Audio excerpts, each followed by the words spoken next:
Mãnh Thú Chiến phần 1.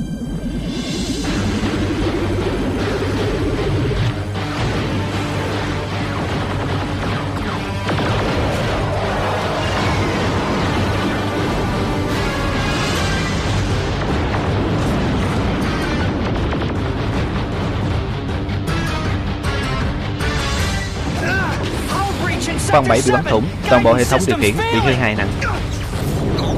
Ai thật đó? Chúng ta là phi thuyền thám hiểm, chứ không phải là thuyền chiến đấu đâu. Không còn cách nào khác, chỉ có phi thuyền này mới có thể bắt được tín hiệu qua của Megatron. Lưới bảo vệ đang mất dần. Đại bác Plasma tổng lực. Lưới bảo vệ của chúng ta đã mất, tiêu diệt chúng đi. Không, vậy thì vui vẻ gì? Ta phải hành hạ chúng một chút, bắn vào cạnh thuyền.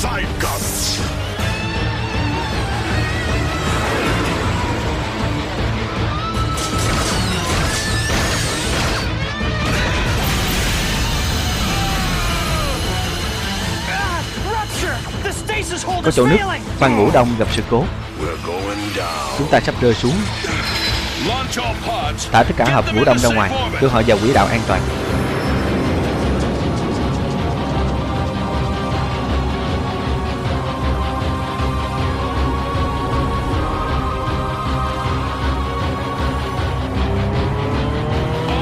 Đại bác Plasma bắn.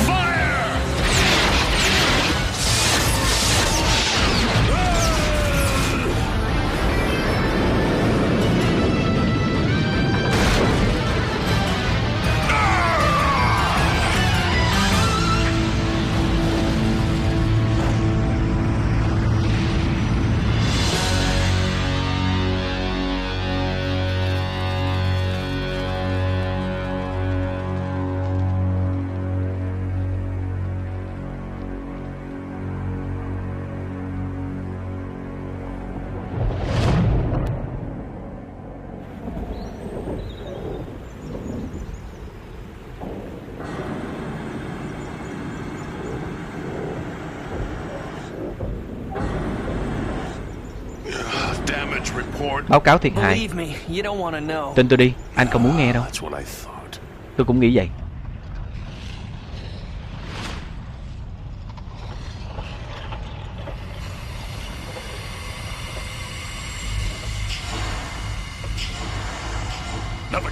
Hệ thống dẫn đường, có đúng là hành tinh này không? Không rõ thiết lập về lộ trình đã chính xác, nhưng những tín hiệu thu được lại không phù hợp với tín hiệu trên tính toán của điểm đến. Không cần bận tâm chuyện đó, hãy cho tôi biết ở đây có phải là Enertron không? Xác nhận. Tốt, hành tinh có Enertron. Rất nhiều Enertron. Tín hiệu từ trường đang vượt mức. Tiếp tục duy trì hình dạng người máy sẽ bị hư hại nặng. Vậy chúng ta sẽ tạo ra dạng vỏ bọc dựa trên những sinh vật mạnh nhất ở hành tinh này. Kích hoạt máy quét.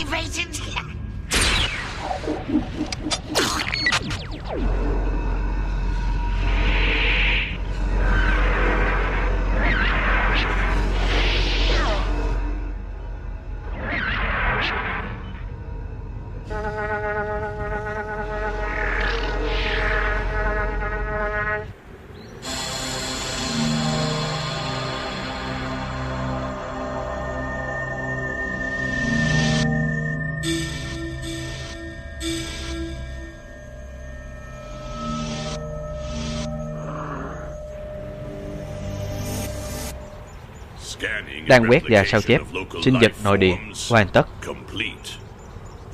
Các bạn có thể ra ngoài. Nè, nhìn tôi nè. Ta là báo đốm. Không, mình là Cheetor. Thú vị đó. Thú vị à? Optimus. Phải nói là quá tuyệt. Thật là tội lỗi. Ca, màu mè vậy. Chưa bao giờ được thử cảm giác này đúng không? Nhìn nè, đây mới chính là vua của muôn thú. Hãy gọi tới là Rat Trap. Vậy à? Mèo xé xác chuột cũng hợp lý nhỉ? Bình tĩnh, Cheetor. Những dạng sống to lớn là dành cho tôi, Rhinox. Coi như cậu may mắn, tha cho cậu đó.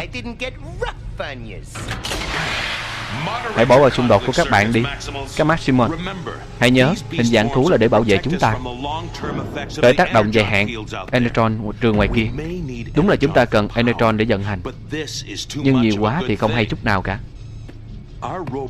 Hình dạng người máy của chúng ta sẽ bị đoản mạch sau vài phút ra ngoài. Hành tinh này thật không bình thường. Dù là cái gì, hay vào thời điểm nào, thiết bị Transport có thể du hành xuyên không gian và thời gian. Chúng ta đã đuổi kịp tín hiệu hô hấp của Megatron. Chúng ta có thể ở bất kỳ đâu, bất kỳ thời điểm nào. Những đồng đội khác của chúng ta đang bay vòng quanh hành tinh trong những hộp ngủ đông. Họ được bảo vệ khỏi Enertron trường. Điều đó có nghĩa là Megatron áp đảo chúng ta về số lượng.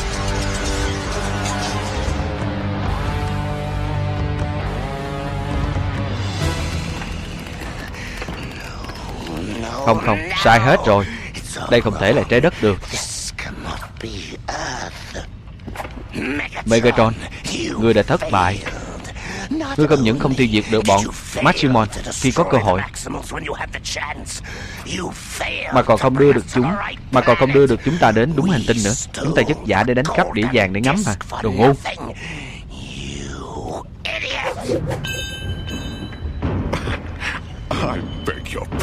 Ta nghe không rõ. Ngươi vừa gọi ta là gì? Không biết chứ. Ngươi là một lãnh đạo bất tài và ngu ngốc. Và ta sẽ lãnh đạo Dinobot và Terrorize.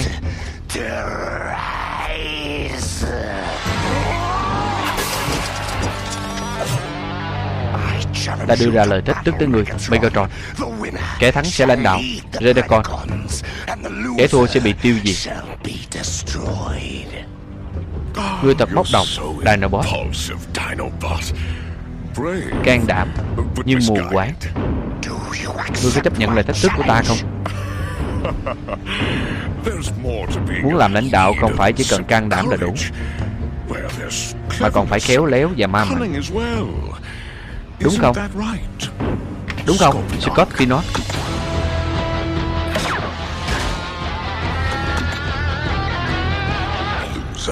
Kẻ thua cuộc.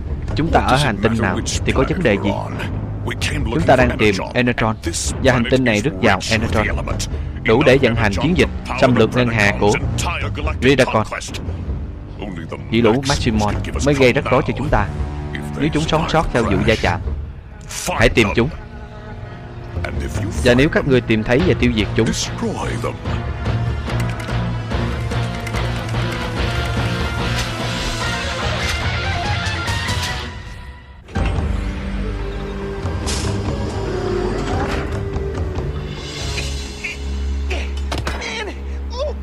tất cả chuyện này vì một cái đĩa vàng. Đó là cổ vật được bảo vệ nghiêm ngặt nhất, Cybertron Rattrap. Nó cho biết vị trí của một nguồn Enertron cực lớn. Đó là lý do Megatron đã đánh cắp cái đĩa. Kệ nó chứ. Đáng lẽ chúng ta phải đang đi thám hiểm không gian.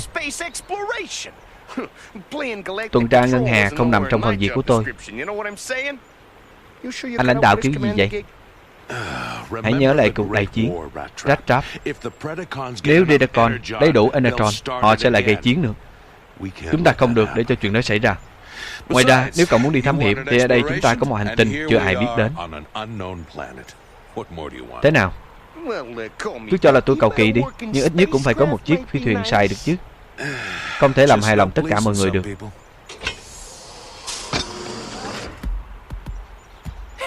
Ê, nhìn kìa. Đúng là chúng nhanh thật. Cậu chọn hình dạng tốt đó. Anh nghĩ là nhanh vậy sao? Anh chưa thấy tên lửa vàng rồi. Xem nè. Cheetor, đừng.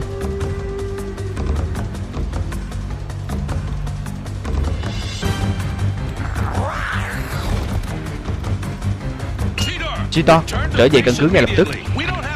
Chúng ta không có thời gian cho chuyện này. Cheetor, hãy trả lời đi.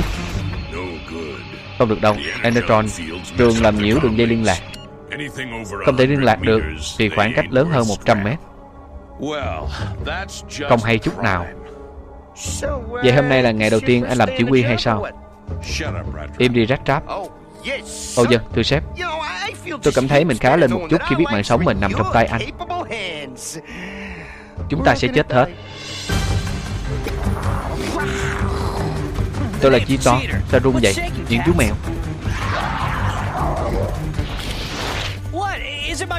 Có phải miệng tôi hôi quá không? Ê khoan.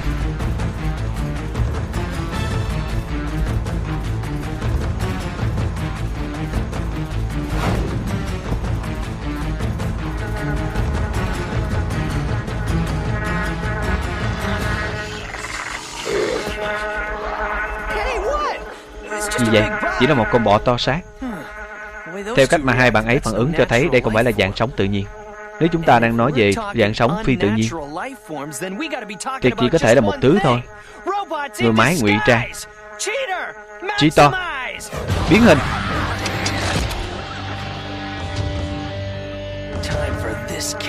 Đến giờ chú mèo này vồ mồi rồi.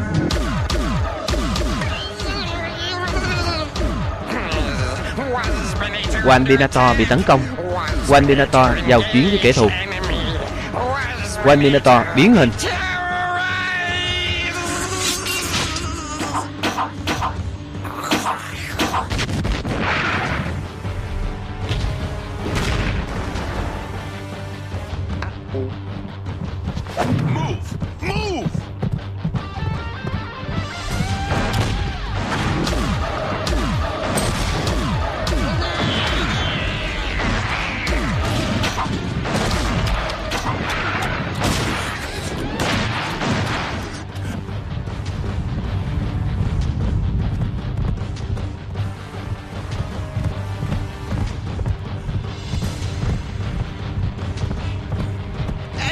Coi chừng, tắt đường. Quẹo trái có khoảng trống khoảng 100 mét.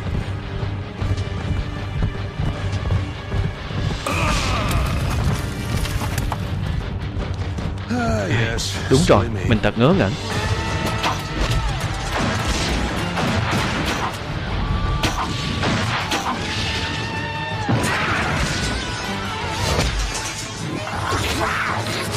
Ngay lúc này lại bị kẹt đạn. Cheetor, nấp đi. Chúng tôi sẽ lo cho con bọ đó. Ta không nghĩ vậy đâu. Maximon. Không, có lẽ ngay từ lúc đầu ngươi đã có. Chà, phải nói sao đây nhỉ? Đúng vậy đó.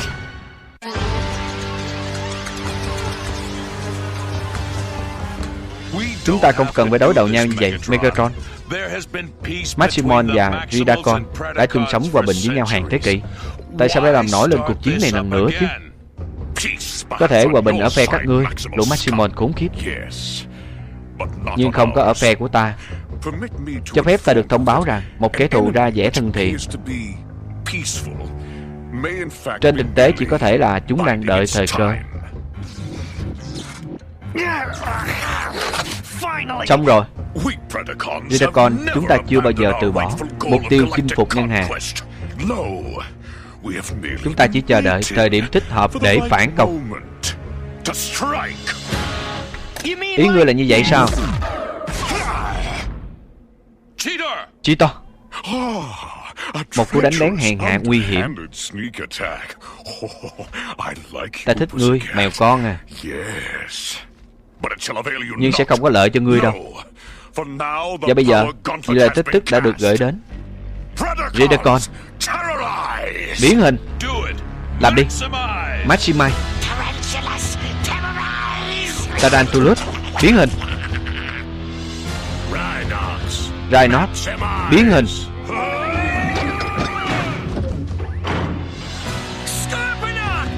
Scorponok, biến hình.